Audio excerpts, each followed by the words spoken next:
안녕하십니까. 저는 강남 노무법인의 고문으로 있는 김혜선입니다. 오늘 정봉수 노무사님을 모시고 최근 발생한 그 해고 사건에 대해서 그 노무법인 입장에서 어떻게 처리하시는지 대해서 논의해 보도록 하겠습니다. 우선 배경 설명을 해 주시죠. 예, 안녕하십니까.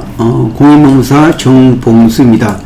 오늘은 그 수습기간 중에 그 수습기간 평가가 안 좋아서 해고된 그런 내용에 대해서 말씀드리겠습니다.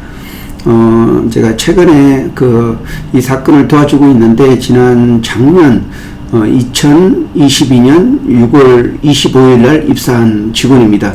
근데 이 격리부서에서 어떤 과장급으로 입사를 했는데 업무 평가가 안 좋아가지고 3개월 수습기간이 끝나는 시점에서 근로자가 동의를 하는 그런 수습기간 3개월 연장을 했습니다.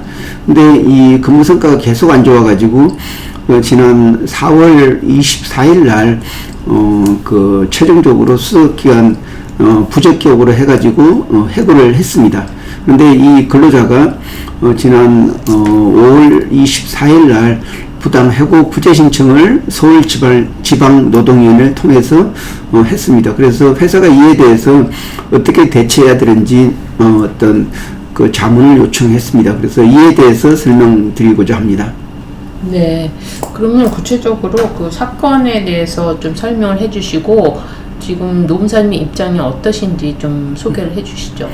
예, 이 사건은 수습기간 중에 해고입니다. 그리고 수습기간 중에 해고는 그 회사한테 그러니까 근로자를 무기계약적으로, 그러니까 정년까지 근무할 수 있도록 채용을 하면서 가장 적격한 근로자인지 여부를 확인하는 것은 수습기간밖에 없습니다. 그렇기 때문에 수습기간 중에 해고는 회사한테 굉장히 자율성이 보장되고 있습니다. 그래서 이번 해고 같은 경우는 회사가 정확하게 평가한 자료, 그리고 또 시간이 3개월 연장한 연장을 하게 된 배경, 또 그 당시의 판단 기준, 그리고 3개월이 지난 시점에서 이런 판단 기준을 해가지고 회사가 평가를 정확하게 했고, 또 근로자 성과가 정확하지, 부적격이다 하게 되면은 이게 정당한 해고가 될 수 있다고 생각이 됩니다. 네. 그러면 앞으로 이제 지금 의뢰를 맡으실 경우에 어떤 절차를 거쳐서 이거를 진행을 하게 되시는 건가요? 예. 이 근로자는 이제 부당해고 구제 신청이라는 게 부당하게 해고됐기 때문에 이 해고는 무효다. 그렇기 때문에 원직 복직하고 그 기한 동안 임금 상당액을 청구하는 그런 노동인의 절차라고 할 수 있겠습니다. 그래서 재무부서의 이 가장은 회사의 수습기간에 대한 평가가 잘못됐다. 그리고 회사가 어떤 절차도 지키지 않고 임의적으로 해고했다. 그리고 또 그 기간 동안에 어떤 괴롭힘의 문제까지도 있었다. 이런 걸 복합적으로 문제 제기를 했습니다. 그러면 이 사건에 대해서 어떻게 대처하냐 하면은, 저희가 만약에 근로자를 대변할 때에는 회사가 정당하게 판단을 했는지, 충분한 기회를 줬는지, 그리고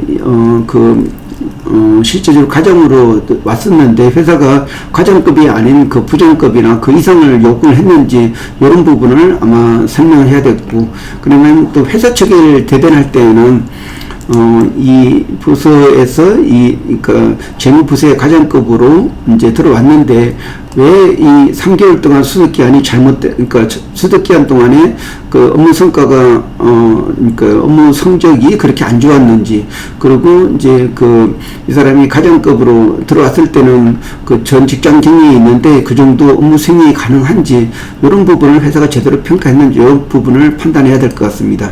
그리고 또한 이 절차 부분에서는 실질적으로 수습기간 중에 해고가 회사한테 굉장히 유리한 거는 이건 징계해고가 아니기 때문에 특별히 징계에 대한 절차를 거칠 필요가 없습니다.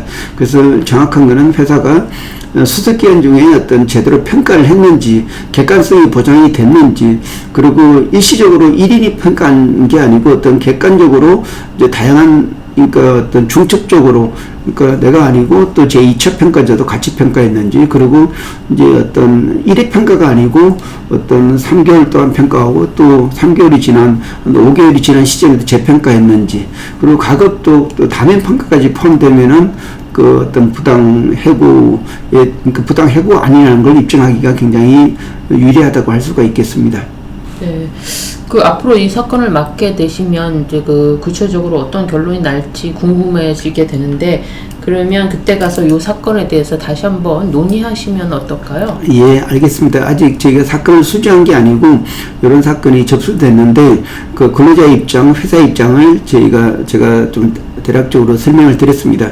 이 사건은 이제 노동인에서 이제 시작된 사건이기 때문에 제가 만약 이 사건을 맡게 되면은 그 결과에 대해서 또 이번 그 동영상을 촬영을 통해서 결과를 알려드리도록 하겠습니다. 네. 네, 고맙습니다. 감사합니다.